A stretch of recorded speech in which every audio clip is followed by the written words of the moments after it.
Welcome to Orange Weekly, presented by Krause Health, alongside Mike Waters. I'm Brent Axe. Coming up, no, you didn't dream it. Syracuse beat Duke at Cameron Indoor Stadium Monday night. Mike Waters and I will discuss that. Plus, we'll hear from Syracuse head coach Jim Boeheim and what the difference was between their loss to Georgia Tech on Saturday and the win over Duke on Monday. Mike, we start right there. You and I sat here last week trying to find reasons Syracuse could win.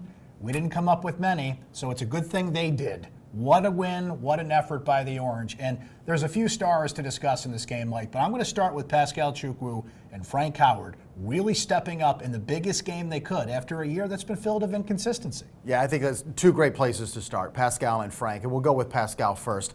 I mean, here's a guy who started all of last season. He started this season. Then he loses his starting job.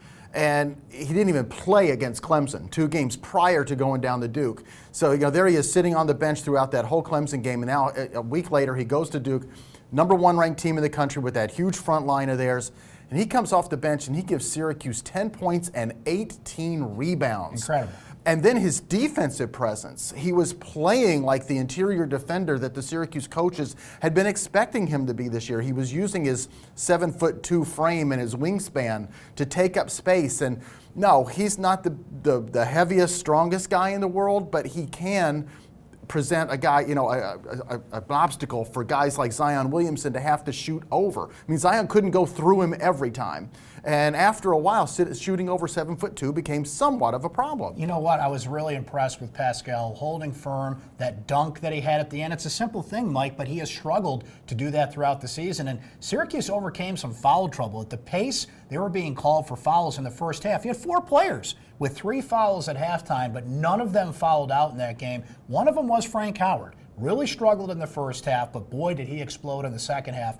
Trey Jones was out of this game for Duke, as we'll discuss a little bit more here in a second, so maybe that helps Frank. But what else did you see from him? How come he had this revival at Cameron? Yes, Trey Jones went out after about 5.5 minutes, but something else happened. Frank still finished the first half with 0 points. And it was the same kind of struggling performances, struggling effort that we've seen from Frank all season. And this is a senior who's been a starter, and he wasn't playing anywhere near where the level he played at a year ago. And then all of a sudden, last year's Frank showed up in the second half against Duke. All 16 of his points come after halftime.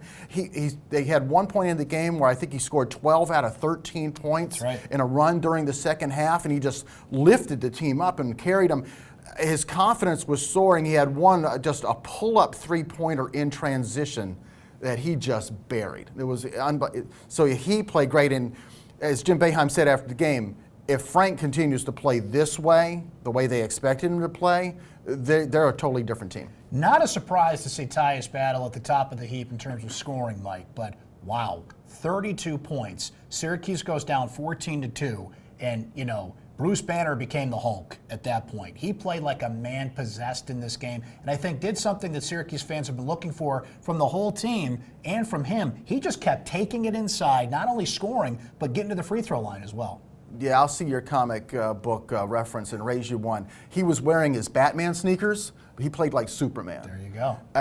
Early in the game, as you mentioned, they're down 11-0 and then 14-2, and he goes on a run where he scores 12 out of 15 points. And all of a sudden, after being down 11-0, Syracuse is down just 1 point, 18-17, and it's a game again. They were on the verge of getting blown out, and Tyus Battle just personally made that a game again. And then at one point, it just seemed like he and Zion Williamson are just going bucket for bucket with each other. Zion finishes with the 35. Tyus finishes with 32. He was terrific. Mike, it's a fair point to bring up. Duke did not have 2 of their best players in this game. We knew starting the game Cam Reddish was not going to play due to an illness. But as you mentioned, a few minutes into the game, Trey Jones goes down. And it just goes to show you, Mike, on a team full of McDonald's All-Americans, the top 3 picks in the draft potentially are in this game for Duke. They lose their point guard, and they really struggled to overcome that. They stayed in the game, certainly, and it was competitive, but they are a different team without Trey Jones, even with all that talent. Yeah, Trey Jones is a terrific freshman point guard, and Duke doesn't really have another one. Which is a problem. And without him, they weren't the same. He was so disruptive on defense in those first 5.5 minutes. He had 4 steals in 5.5 minutes. And then he injures his shoulder, and no, Duke wasn't quite the same. They entered the game without Cam Reddish, who reportedly was sick. And of course, he's coming off the game-winning shot on Saturday against Florida State, where he beat the buzzer and beat the Seminoles down there in Tallahassee. Had they just had either one of those guys, I think Duke would be okay, even without Trey Jones. If Cam Reddish had played, he gives them another guy who can handle the ball, and he gives them the shooter they lacked. 9 of 43 from three-point range.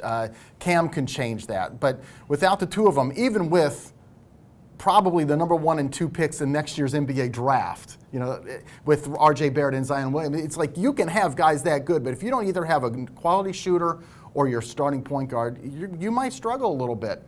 That said, I think Syracuse earned that win. They really did, and Mike had a really good perspective of the shot heard round the season. Elijah Hughes with a long shot. We'll hear from Mike on that here in a moment. Right now, we're going to hear from Syracuse head coach Jim Boeheim. What was the difference between his team Monday against Duke and to go back to Saturday against Georgia Tech? It's time for Syracuse Soundbites.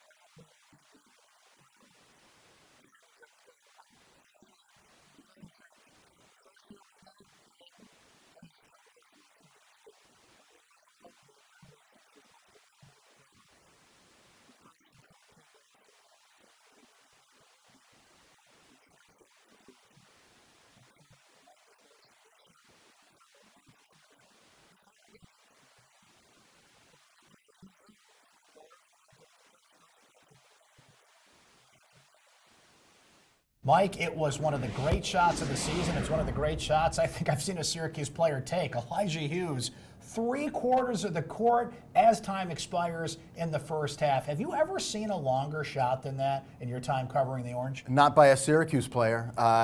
Pearl Washington's the longest one I can remember. That was at half court. The kid from Cleveland State hit one at the Carrier Dome. That was about a 3/4 court shot. Yeah, but no, from a Syracuse player, Elijah's shot, I think that's the longest I've ever seen. You had a really cool perspective on that shot, too. What was it like to see it traveling towards the basket? And at one point, did you say, whoa, that's got a shot? Oh, absolutely. Our angle, we were behind Elijah, but and so he was right between us and the basket. Donna Datota and I were watching it. We were kind of like a caddy, with the caddy's perspective of a golfer hitting a shot towards the hole. And it's about halfway there. And I remember telling Donna, I said, that's on target. And I didn't think it was going to go in, but it was on target. And then all of a sudden it went through. And at first, all the camera crazies, the Duke students are all right behind us. Man, they went from yelling and screaming and jumping up and down to they just dead silent. Stunned. Just like that. What an incredible play. Well, Mike, now here's the trick for Syracuse. You've got to build on this. It can't just be, albeit a rather large blip on the radar, but it can't be just that. You've got to build on this, particularly what we said. Frank Howard, Pascal, players that have not been consistently contributing have to do that. Do you think this could wake up this team to be more consistent, even in an ACC, as we know, is a very tough league? I don't think it's necessarily that this team needs to be woken up. I just think maybe somebody like a Frank Howard has just turned the corner. That there had been some signs that he was playing a little bit better at Notre Dame and Clemson, and of course, with the Georgia Tech loss, nobody played well that night. So if you throw away Georgia Tech, there were signs Frank was getting better. Now, the second half Frank against Duke was awesome. But between him and Pascal, I really don't know if there's a waking up going on, but hopefully guys are progressing and now they're going to start playing the way that people thought they would before the season started. Let's face it, there's something about playing in Cameron Indoor Stadium. It can either bury you or it can energize you. In this case, we saw what it did for Syracuse. Well, they do have to keep playing. We can't just celebrate this one forever. Pittsburgh comes to the Carrier Dome on Saturday, and it's a better Pittsburgh team than Syracuse faced a year ago, Mike. They've already got 2 more ACC wins than last year, and they didn't win any ACC games last year. But Jeff Capel seems to have come in and given this team, speaking of a jolt, he seems to have given Pittsburgh a real jolt. Yeah, an identity, a purpose. I don't know what it is exactly, but you watch Pitt on television right now. They're just playing harder, it looks like. I think Jeff Capel coming in with his Duke background, and of course he's got head coaching experience. Syracuse faced a Jeff Capel coach Oklahoma team in the 2009 NCAA tournament. So I just think he's the right guy for this job. Whereas I think Kevin Stallings is a good coach, but I don't think he was a right fit at Pitt. I think Jeff Capel is, and he's given the keys to a couple freshmen. Trey McGowens and Xavier Johnson are both playing great for him. So I think this is a tough game for Syracuse on Saturday. It certainly is. Pittsburgh coming off a win over Florida State on Monday night, a significant win too, 13 points for the Panthers. Well, that's it for Orange Weekly. For Mike Waters, thanks to our friends at Krause Health for presenting. I'm Brent Axe. We'll talk to you again next week.